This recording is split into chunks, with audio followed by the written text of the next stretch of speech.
So hello দোস্ত, আমরা আবার এসে গেছি একটি নয়া টপিক নিয়ে, একটি নিউ। আমরা প্রিভিয়াস ক্লাসে যে সাসপেন্সটা আমরা রেখেছিলাম, আর যে সাসপেন্স আমরা রেখে দিয়েছিলাম, কি সাসপেন্স রেখেছিলাম? যে আমরা চ্যাপ্টারটা শেষ করে নিয়েছি, আমাদের চ্যাপ্টার নাম্বার 1 যে আছে এটি শেষ করে নিয়েছি। এখন আমরা শুরু করবো আমাদের যে প্রশ্নাবলী আর অনুশীলনী যে জিনিসগুলো দেওয়া আছে সেটিকে আমরা শুরু করব। তো আজকে আমরা এই যে আমরা যেটা আমরা ছিল সাসপেন্স, এটিকে রিভিল করব। তো লেটস স্টার্ট, চলো শুরু করি। আই হোপ তোমরা সবাই ভালো আছো। ঠিক আছে, তো চলো শুরু করি আমরা আজকের টপিকটি, যেটা হলো আমাদের প্রশ্নাবলী এবং অনুশীলনীর কোয়েশ্চন ডিসকাস। ঠিক আছে, আমরা এগুলা কোয়েশ্চনকে ডিসকাস করবো আজকে। ঠিক আছে কিনা? তো আমরা অলরেডি আমাদের চ্যাপ্টারের মধ্যে যতটি কোয়েশ্চন ছিল, যতটি সব ছিল, সেটিকে আমরা অলরেডি কমপ্লিট করে নিয়েছি। ঠিক আছে কিনা? তোমরা সবাই জানো, তোমরা সবাই প্রিভিয়াস ভিডিও দেখেছো। ভিডিও নাম্বার 1 2 3 4 এগুলো তোমরা সবাই দেখেছো। যারা দেখোনি, ওয়ারে বাবা ওয়েট क्यों कर रहे हो, जाओ जाकर देखो पहले। हाँ, जाकर देखो वीडियो, वहां पे देखो कितना क्या क्या सीखा है हम लोगों ने, वो सब पढ़ो। उसके बाद यहाँ पे आओ तो मजा आएगा। যেটা ওটা গিয়ে মানে প্রথমে গিয়ে দেখো, তারপরে এখানে এসো। তো এখানে আসার পরে তোমরা মানে ভালো লাগবে এখানে যে।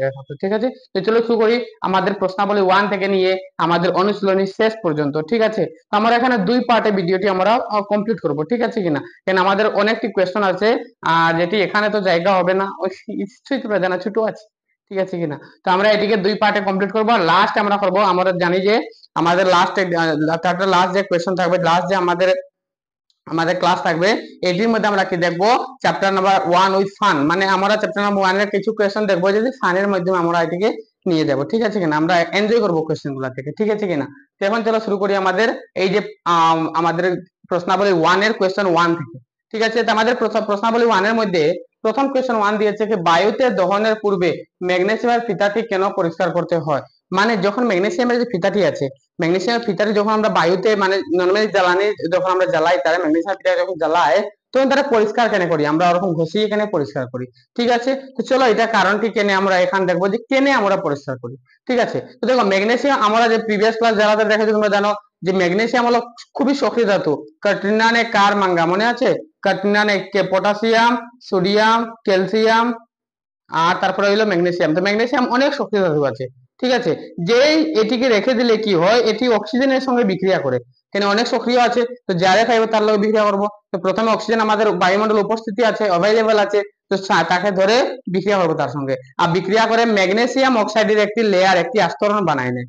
আর যেটি কি করে দহনকে কি করে মন্থর করে দেয়, মানে কমিয়ে দেয়, দহনকে কমিয়ে দেয়। ঠিক আছে, তো আমরা এই দহনটা না কমার জন্য, যাতে কমে না আর দহনটি ভালো করে জ্বলে, সেই জন্য আমরা কি করি, এই ফিতাটিকে ঘষিয়ে পরিষ্কার করি। ঠিক আছে, তো তোমার आंसर एग्जाम में क्या लिखबे? যে ম্যাগনেসিয়াম হলো, দেখো copy, take your copy, pen, लिखना चालू करो, लिखना स्टार्ट करो। पहला क्वेश्चन का आंसर, क्योंकि यहाँ पर जगह नहीं, मैं लिख के नहीं देता, তোমরা লেখো সবাই। ঠিক আছে, তো প্রথম কোয়েশ্চেন आंसर হলো কি ম্যাগনেসিয়ামের ফিতা হলো, ম্যাগনেসিয়াম ফিতা না, কি বলছি আমি, ম্যাগনেসিয়াম হলো অতি সক্রিয় ধাতু। লেখা শুরু করছো, উত্তর দিয়ে লেখো। প্রথম কোয়েশ্চেনের উত্তরকে লিখবে ম্যাগনেসিয়াম হলো অতি সক্রিয় ধাতু। এটিকে খোলা অবস্থায় রেখে দিলে, এটিকে খোলা অবস্থায় রেখে দিলে অক্সিজেনের সঙ্গে বিক্রিয়া করে, কি লিখেছো? অক্সিজেনের সঙ্গে বিক্রিয়া করে ম্যাগনেসিয়াম অক্সাইডের একটি আস্তরণ তৈরি করে। ঠিক আছে, ম্যাগনেসিয়াম অক্সাইডের একটি আস্তরণ তৈরি করে, এতটুকু লিখে দাঁড়িয়ে দাও। ঠিক আছে, যার ফলে ফিতাটির দহন কমে যায়, আর দহন মন্থর হয়ে যায়, ওরকম লিখতে পারি, দহন কমে যায় বা ওরকম একটা আছে ওয়ার্ড, মন্থর মানে কমিয়ে দেওয়া। ঠিক আছে কিনা? তো মন্থর হয়ে যায়। ঠিক আছে, তো এইটি না হওয়ার জন্য বা দহন ভালোভাবে হওয়ার জন্য আমরা ম্যাগনেসিয়াম ফিতাটিকে ঘষিয়ে পরিষ্কার করি। ঠিক আছে, আবার বলে দিচ্ছি, ম্যাগনেসিয়াম হলো অতি সক্রিয় ধাতু। এটিকে খোলা অবস্থায় রেখে দিলে অক্সিজেনের সঙ্গে বিক্রিয়া করে ম্যাগনেসিয়াম অক্সাইডের একটি আস্তরণ তৈরি করে, যার ফলে কি হয়, দহন কমিয়ে দেয় বা দহন মন্থর হয়ে যায়। আর এই দহনটিকে ভালোভাবে হওয়ার জন্য বা দহন বাড়ানোর জন্য, দহন ভালোভাবে হওয়ার জন্য আমরা এটিকে ঘষিয়ে পরিষ্কার করি। ঠিক আছে, কমপ্লিট, এতটুকু কমপ্লিট লিখে নিয়েছো? ঠিক আছে, চলো বাড়ি নেক্সট কোয়েশ্চেন। নেক্সট কোয়েশ্চেন কি আছে? চুনকাম করার জন্য, মানে চুনকাম করার জন্য, হোয়াইট ওয়াশিং করার জন্য এস দ্রব্যের একটি দ্রবণ নেওয়া হলো। ঠিক আছে, নেক্সট কোয়েশ্চেন। আচ্ছা, এটির পরে যে আমাদের সমতুলিত রয়েছে, তোমাদের দেখবে কোয়েশ্চেন নাম্বার 2 আর কোয়েশ্চেন নাম্বার 3 যে সমতুলিত আছে। এটি আমরা অলরেডি রাসায়নিক সমীকরণকে সমতুলিত কিভাবে করা হয় এটির মধ্যে আমি 8 থেকে 10টা কোশ্চেন ডিসকাস করেছি। আর প্রত্যেক টপিক থেকে আমরা প্রত্যেক যে কোশ্চেন আছে সেখান থেকে আমি কোশ্চেন নিয়েছি 1-2টা করে।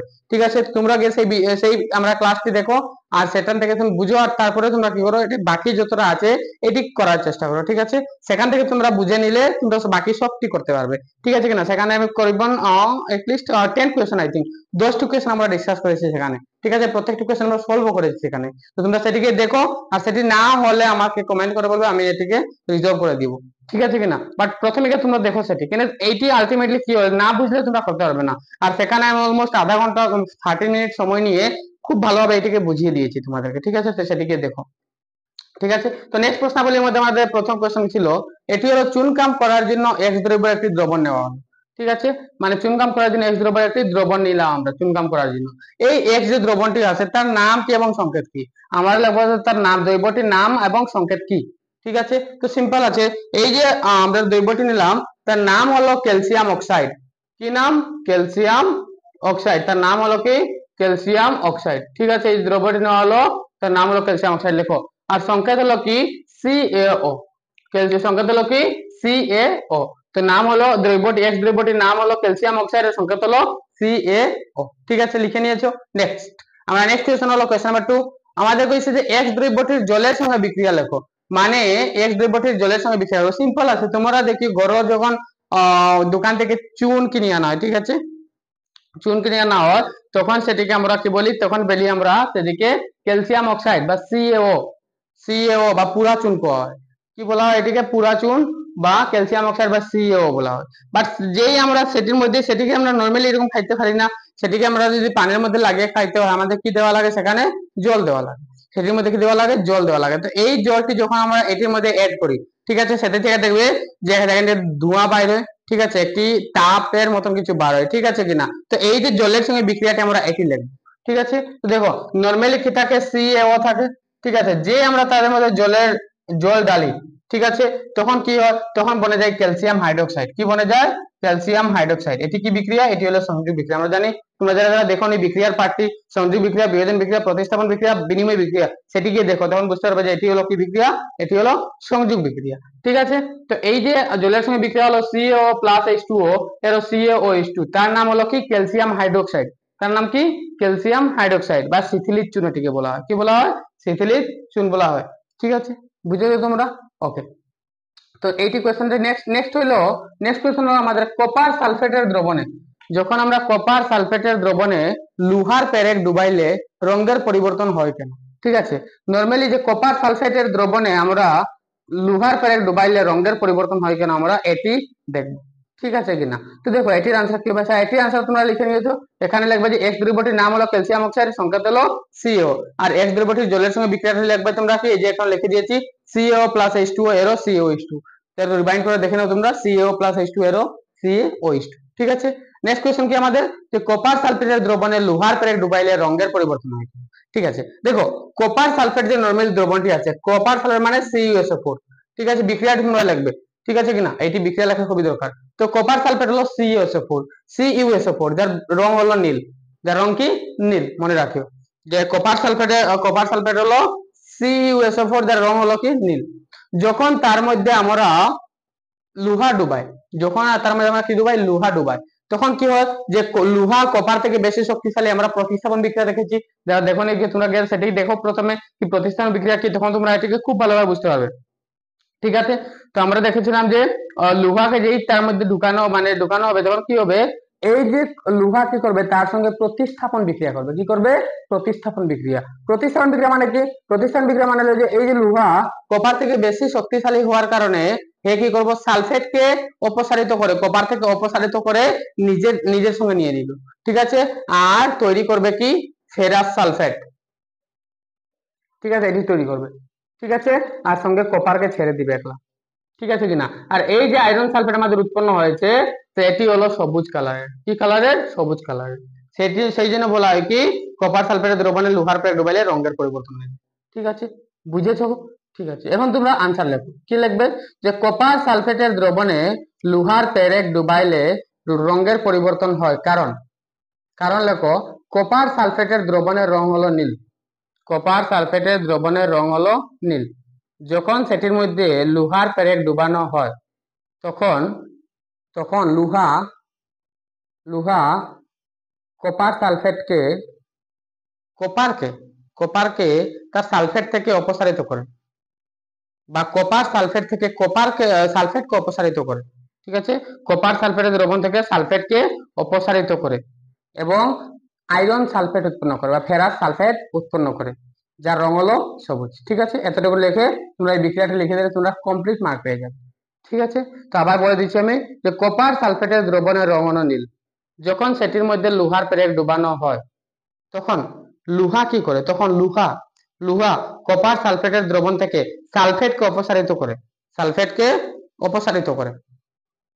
ঠিক আছে, সালফেট কি করে, সালফেটকে অপসারিত করে এবং ফেরাস সালফেট বা আয়রন সালফেট উৎপন্ন করে, আর যার রং হলো কি সবুজ। ঠিক আছে, তো এই নীল থেকে সবুজ হয়ে গেল, রং পরিবর্তন হয়ে গেল। বুঝেছো? নেক্সট দেখো, নেক্সট কি আছে, নেক্সট আছে আমাদের এই যে বিক্রিয়াটি আছে এই দুইটি। ঠিক আছে, এখানে কি করতে দেওয়া নেই, মানে আমি এখানে লিখেছি না, বইয়ে দেওয়া আছে। বইয়ে দেওয়া আছে যে এটির মধ্যে কে জারিত হয়েছে, কে বিজারিত হয়েছে। মানে জারণ বিজারণ বিক্রিয়া আমরা পড়েছি, যারা আমি আবার বলছি যারা দেখোনি গিয়ে প্রথমে সেটি দেখো যে জারণ বিজারণ বিক্রিয়া কি, আমরা কি পড়েছি জারণ বিক্রিয়া। ঠিক আছে কিনা? তো এখানে আমরা কোনটি জারিত হয়েছে কোনটি বিজারিত হয়েছে, তো আমি রিমাইন্ড করে দিচ্ছি জারণ বিজারণ কি, যে অক্সিজেন লাভ করে হে জারিত হয়, আর যে অক্সিজেন হারায় হে কি হয়, বিজারিত হয়। মানে বিক্রিয়ার পূর্বে জারণ অক্সিজেন নাই আর বিক্রিয়ার পরে জারণ অক্সিজেন আই গেছে, হে জারিত হয়ে গেছে। আর জারণ অক্সিজেন বিক্রিয়ার পূর্বে ছিল বা বর্তমানে নেই, এটা হে কি হয়ে গেল, বিজারিত হয়ে গেল। ঠিক আছে, দেখো এখানে আছে 4Na, এখানে কি আছে 4Na, তার সঙ্গে অক্সিজেন নেই, বাট বিক্রিয়ার পরে কি হয়েছে, তার সঙ্গে অক্সিজেন এসে গেছে। মানে এখানে কি হয়েছে, লিখবে এখানে যে সোডিয়াম Na জারিত হয়েছে। তোমরা এখানে দেখো Na জারিত হয়েছে, আর কি লিখবে O2 বিজারিত হয়েছে। ঠিক আছে, এখানে লেখো কি Na জারিত হয়েছে, O2 কি হয়েছে, বিজারিত হয়েছে। ঠিক আছে কিনা? নেক্সট নেক্সট যদি আমরা দেখি CuO প্লাস H2, এর Cu প্লাস H2। ঠিক আছে কিনা? দেখো CuO, এখান থেকে আমরা বলবো যে Cu, দেখো প্রথমে তার সঙ্গে অক্সিজেন ছিল, বাট বর্তমানে তার সঙ্গে অক্সিজেন নেই, মানে অক্সিজেনকে হারিয়ে ফেলেছে, মানে তার কি হয়েছে, বিজারণ হয়েছে। তো আমরা লিখবো যে Cu এর বিজারণ হয়েছে বা Cu বিজারিত হলো, আর হাইড্রোজেন কি হলো, জারিত হলো। তো তোমরা জাস্ট এটি করবে, এক্সামে যদি এইরকম জিজ্ঞাসা করে নি তখন কি করবে, সিম্পলি লিখবে যে Cu বিজারিত হয়েছে, H2 কি হয়েছে, জারিত হয়েছে। ঠিক আছে, কমপ্লিট, ওকে, নো প্রবলেম। এখন নেক্সট আমরা এটির মধ্যে এটির সঙ্গে আমাদের প্রশ্নাবলী অলমোস্ট শেষ। ঠিক আছে, যেটা আমরা অ্যাক্টিভিটি আছে এটি আমরা লিখে নিই। ঠিক আছে, এখানে একটা এক্সামে আসেও না, আর এটি নর্মালি অত প্রয়োজন নেই। ঠিক আছে, সেই জন্য আমি এটি এখানে লিখে নিই। ঠিক আছে, এখানে এটি করানিও পসিবল নেই, বর্তমানে অনেকটি ইনস্ট্রুমেন্টের প্রয়োজন পড়ে। ঠিক আছে কিনা? ওকে, এনভায়রনমেন্ট লাগে এটি। তো এখন আমরা নেক্সট প্রশ্নাবলীর দিকে মুভ করি। তো এই যে প্রশ্নাবলীর কোয়েশ্চনটি আছে এটির মধ্যে এমসিকিউ দেওয়া আছে, মানে 4টি অপশন দেওয়া আছে তোমাদের বইয়ের মধ্যে। তোমরা যারা বই আছে তোমরা সেখানে দেখবে যে এটির মধ্যে এমসিকিউ দেওয়া আছে, বাট আমি এখানে এমসিকিউ লিখিনি, এখানে আমার কাছে জায়গা কম আছে। ঠিক আছে কিনা? डोंट वरी, सपोर्ट करो, जगह बड़ा करेंगे। ठीक है नहीं? बस आप लोग सपोर्ट करते रहो। सपोर्ट सपोर्ट क्या होता है, सपोर्ट क्या होता है, support. Wow wow wow wow sir, you are great. Okay, तो चलो सपोर्ट करो, कैसे करते हैं आप लोगों को पता ही है। क्या करना है, सब्सक्राइब और बेल आइकन दबाना है, शेयर करना है ज्यादा से ज्यादा। ठीक है नहीं? करोगे, सपोर्ट करोगे, सपोर्ट सपोर्ट करोगे तो जगह बड़ा होगा। ठीक है कि नहीं? तो आप लोगों के लिए भी आसान होगा, তোমরা জন্য কি হবে, ভালো হবে জিনিসগুলা। ঠিক আছে কিনা? সো মোটিভেট করতে রहो। তো নেক্সট দেখো अभी क्या है, এখন আমরা কি দেখবো যে এটি অপশন দেওয়া আছে চাইতে আমরা বইয়ের মধ্যে, বাট এখানে আমি লিখিনি, জায়গা কম করে। ঠিক আছে, দেখুন এখানে কি বলেছে যে PbO প্লাস সি এরও Pb প্লাস CO2, আমাদের অপশনে 4টি দেওয়া আছে। ঠিক আছে, এখানে আমাদের option A R B T আপনার আনসার হবে। কেন এর মধ্যে দেওয়া আছে, এখানে আমরা নরমালি কি হয়েছে, এখানে দেখবো যে এখানে লেড যে আছে, পিবি মানে লেড, তো লেড বিজারিত হয়েছে। দেখো লেডের কাছে অক্সিজেন ছিল, বর্তমানে অক্সিজেন নেই, মানে লেড বিজারিত হয়েছে। লেড কি হয়েছে, বিজারিত হয়েছে, কার্বন জারিত হয়েছে। ঠিক আছে, তো অপশন এ এর মধ্যে দেওয়া আছে স্যার লেড বিজারিত হয়েছে, আর বি এর মধ্যে দেওয়া আছে কার্বন জারিত হয়েছে। ঠিক আছে, তো এই দুটি অ্যান্সার হবে অপশন এ আর বি। মানে অপশন 1 আর 2 আমাদের आंसर হবে। কেন অপশন এর মধ্যে এখানে কি হয়েছে, লেড বিজারিত হয়েছে, কার্বন কি হয়েছে, জারিত হয়েছে, বা লেড অক্সাইড বিজারিত হয়েছে, এখানে লেড অক্সাইড বিজারিত হয়েছে, কার্বন কি হয়েছে, জারিত হয়েছে, এরকমও হইতে পারে। ঠিক আছে।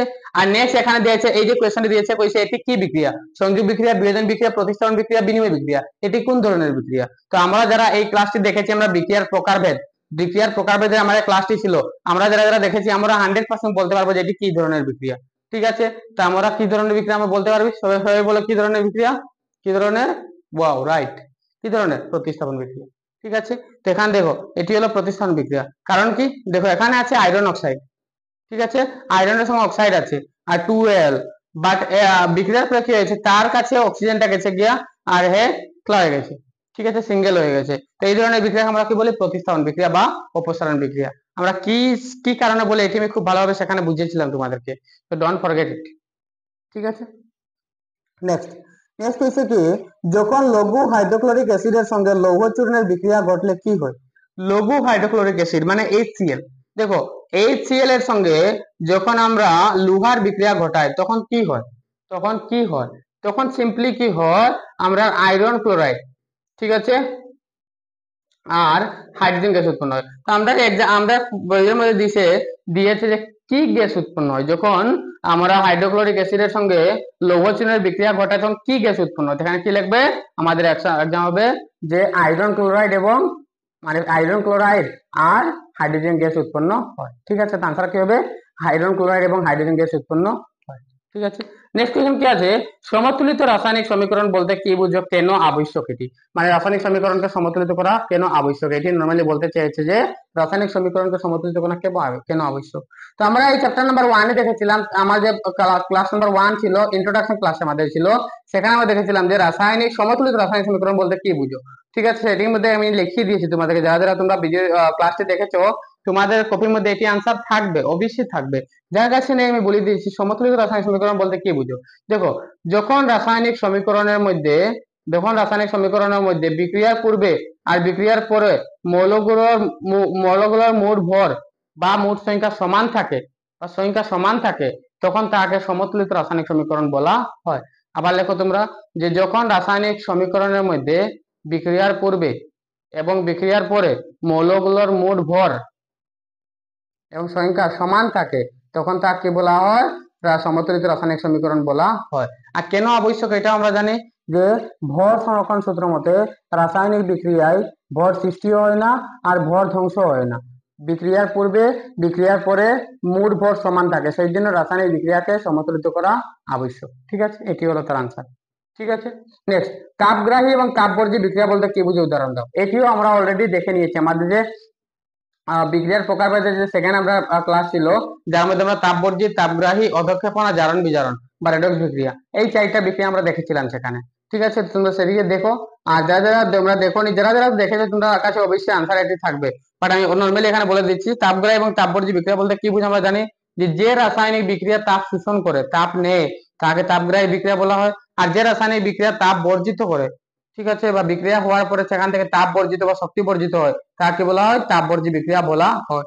উদাহরণ আমরা খুব ভালোভাবে জানি, যে তাপগ্রাহী বিক্রিয়ার উদাহরণ হলো সালোক সংশ্লেষণ, আর তাপবর্জী বিক্রিয়ার উদাহরণ হলো আমরা শোষণ প্রক্রিয়া। ঠিক আছে। শোষণ, আমরা যে শোষণ করি সেখানে আমরা শক্তি পাই। ঠিক আছে। তো এটি হলো আমাদের তাপবর্জী বিক্রিয়া। ঠিক আছে। কোনো বস্তু পচার পরে সেখান থেকে শক্তি রিলিজ হয়, এটি বলা হয় তাপবর্জী বিক্রিয়া। ঠিক আছে কিনা, ওকে। নেক্সট, শোষণ প্রক্রিয়াকে তাপবর্জী বিক্রিয়া বলে ধরা হয় কেন, সমীকরণটি লেখো। এখানে বলেছে শোষণ প্রক্রিয়াকে, আমি এইখন বলেছি জাস্ট যে তাপবর্জী বিক্রিয়া উদাহরণ হলো কি, শোষণ প্রক্রিয়া। তো শোষণ প্রক্রিয়াকে তাপবর্জী বিক্রিয়া বলে কেন ধরা হয়, এটা সমীকরণটি আমরা লিখবো। ঠিক আছে। দেখো শোষণ প্রক্রিয়া নরমালি জানি যে শ্বসন প্রক্রিয়ার মধ্যে কি হয়, শ্বসন প্রক্রিয়ার মধ্যে আমাদের খাদ্যে থাকা গ্লুকোজ অণু অক্সিজেনের সঙ্গে বিক্রিয়া করে কার্বন ডাই অক্সাইড, জল আর শক্তি উৎপন্ন করে, মানে সেখান থেকে শক্তি বাইর হয়। সেই জন্য আমরা শ্বসন প্রক্রিয়া কি বলা হয়, তাপবর্জী বিক্রিয়া বলে ধরা হয়। তোমরা কপির মধ্যে কি লিখবে, লেখো যে শ্বসন প্রক্রিয়ায় গ্লুকোজ অণু অক্সিজেনের সঙ্গে বিক্রিয়া করে কার্বন ডাই অক্সাইড, জল এবং শক্তি উৎপন্ন করে। এই শক্তি উৎপন্ন হওয়ার কারণে শ্বসন প্রক্রিয়াকে তাপবর্জী বিক্রিয়া বলে ধরা হয়। ঠিক আছে, তোমরা লিখে নিয়েছো। এখন দেখো বিক্রিয়াটি আমরা লিখি। আমি বিক্রিয়াটি লিখতে সময় কি বলেছিলাম তোমাদেরকে, যেখানে বলেছি যে শ্বসন প্রক্রিয়া কি আমাদের গ্লুকোজনের সঙ্গে কি C6H12 বসে আমরা জানি। এই গ্লুকোজেনের বিক্রিয়া করে কার সঙ্গে? অক্সিজেনের সঙ্গে। ঠিক আছে, আর বানায় কি? বানায় আমাদের কার্বন ডাই অক্সাইড প্লাস জল প্লাস শক্তি, এই তিনটা জিনিস বানায়। এই যে শক্তি উৎপন্ন হয় সেই জন্য এটি কি বলা হয়? তাপবর্জ্য বিক্রিয়া বলে ধরা হয়। তো এই বিক্রিয়াটা তোমরা নিচে লিখে দিবে। ঠিক আছে, বুঝেছো কিনা? আই থিঙ্ক এখানে তোমরা যদি সমতুলিত করতে চাও, এখানে 6CO2 6 এই চিহ্নটি জায়গায় আমাদের 6 বসিয়ে দেবে, তোমাদের এটা সমতুলিত হয়ে গেল। ঠিক আছে, তো এটি পুরো লেখার পরে তুমি 100% মার্ক পেয়ে যাবে এখানে। ঠিক আছে, বুঝেছো কিনা? ঠিক আছে, এখন দেখো নেক্সট আমাদের কোয়েশ্চেন হলো যে বিয়োজন বিক্রিয়াকে সংযোগ বিক্রিয়ার বিপরীত বলা হয় কেন? বিক্রিয়াটি লেখো।